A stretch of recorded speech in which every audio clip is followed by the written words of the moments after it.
Okay, so we are Rocketry at Virginia Tech. This is our info session. My name is Johnny Jaffe. I am the co-captain and propulsion sub-team lead. And my name is Will Park, and I'm the avionics sub-team lead. Okay, so what we do, this is a video from our last year's competition at Spaceport America Cup in 2018.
Okay, so continuing with what we do, over the past 2 years we've competed in a competition known as Spaceport America Cup, also formerly known as Intercollegiate Rocket Engineering Competition, or IREC for short.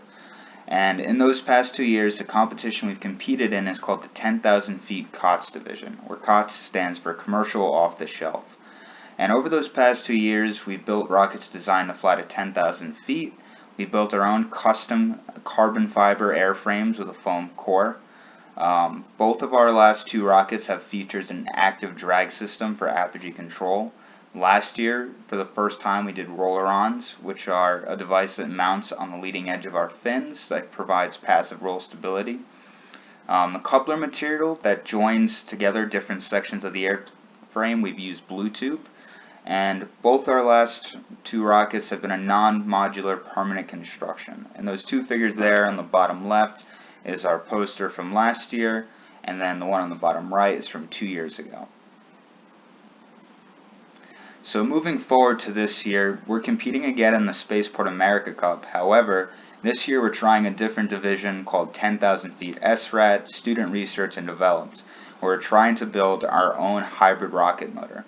In addition to that, moving away from buying commercially made blue tube material, we're trying to use either aluminum or composite couplers to join together different sections of the airframe. Continuing again this year is we're using a full carbon fiber airframe. We're not going to use a foam core this year in efforts to make a stronger airframe. One of our big goals this year as well is to make a modular design that has the ability to build a rocket that has different flight configurations. We plan to continue improving our active drag system, as well as possibly improving our roller-on implementation. This year we're continuing to expand our team. In the 2017 to 2018 year, we were about 39 to 40 undergraduate student members from a variety of majors. This year we'll probably be about 45 to 50. And in addition, this year we have an enhanced focus on design validation and simulation. And these are just going through our sub-teams. So aerostructures, the lead for aerostructures is Ishan Aurora, and what they're focusing on this year heavily is building a modular rocket where all the components can be removed and swapped if need be. Another big focus this year is to try to have a parallel effort between research and development. So while our airframe is being manufactured, we have another small subset that's working on developing different and better methods of making our composite airframes. Continuing, as I mentioned prior, we're trying to improve our roller-on implementation this year, and the figure for that is in the top right. One of the common software we use on the aerostructures sub-team is OpenRocket and CAD, where OpenRocket is a program that does essentially design simulations and performance predictions for sounding rockets. And then a big focus among aerostructures is composite manufacturing. As mentioned, historically we have built our own carbon fiber airframe. We continue to not only improve upon that this year, but do it more efficiently, cheaper costs, and build stronger airframes at a higher level of craftsmanship. Design validation. So our lead for design validation is Trevor Wolf. And what that sub-team focuses on doing is taking designs come up with other sub-teams and running the numbers on them to identify certain characteristics such as safety factor. The two main softwares associated with that is computational fluid dynamics, or CFD, which is using numerical techniques to determine characteristics such as coefficient of drag and center of pressure that gives us our rocket stability. Another main focus is using finite element analysis, or FEA, which is used to determine to not only determine stress on the airframe that we can expect during flight, but it can allow us to optimize our structural design, reduce things like stress concentration, which are shown in those figures on the bottom. And really, kind of to reiterate, the main purpose of this sub-team is to give scientific and analytical data and numbers to validate teams' design. Right, this is Uhyuk Park of Avionics sub-team. And then as you can see on the right corner, there's active drag system. What it does is it puts out flaps and then create drag, and by doing so it controls the velocity of the rocket, and then by doing that it controls the apogee. And then the second main focus of our team gonna be making an electronics bay and the modules within it. So going with the team's goal to make modular rocket, we are going to make electronics bay that can be completely separated from the rocket. Because last year it was mounted on the booster of the rocket, so whenever someone was working on the booster, we couldn't access to the electronics bay. So by making modules of electronics bay, we will be able to work on whenever we want to. Also, our main focus for this year is tracking and recovery system. And then other one is telemetry system. It goes with the tracking and recovery system, and it will have live data from the rocket and then live tracking data. The advantage of having it is that if we ever lose our rocket, we will still have the data, and then we will have the location of the rocket. And the other thing is health monitoring system, and it will be explained more in propulsion slide. And that's it for avionics. And as you can see there, by Park's own admission, the best team to be in, avionics. Park 2018. Yep, we are the best team to be in. And software. The lead for software team is Tabor Fisher. And the theme for this year is smart rockets. Previous years, we didn't have any advanced programs or computer on board, so our programming power was very limited. But this year we are going to use some deep learning or machine learning method to create more smart rocket. And as you can see, we will be developing onboard computer system, which will allow us to create more enhanced, more advanced software and programs. Previous years we relied on microcontrollers such as Arduino, and it couldn't do multiple calculations at the same time. So by having onboard computer system, we will be able to overcome the limitations. And for the telemetry side, our team's gonna develop GUI. It's a platform for the data selection. So on the ground base, when we get the data from the rocket, we will be able to see more organized and more cleaned out data. And we will try to develop ADS software model, and we will account angles and other variables that we didn't account last year. And then for the server and data management, we were going to build our own website, but due to school's policy restrictions, we won't be able to develop our own. So it's gonna be some kind of side project that we are going to modify school website and then create our own website. Alright, for propulsion. So, as mentioned prior, Johnny Jaffe, am the lead for propulsion. And our big goal this year is to develop our own student research and design hybrid rocket motor. For those of you who aren't familiar with what a hybrid rocket motor is, essentially your most common type of rocket motors used for sounding rockets are solid motors, where you have a fuel and an oxidizer mixed together in one solid block of propellant. In contrast to that, a hybrid rocket motor uses a liquid oxidizer. In our case, that will be nitrous oxide or laughing gas, and the fuel will be either paraffin wax or rubber, essentially. So within the propulsion subteam, we really have four unique subsets, projects that we're working on. The first is the physical design of the hybrid rocket motor and how that's going to actually integrate in with our rocket's airframe and mounts.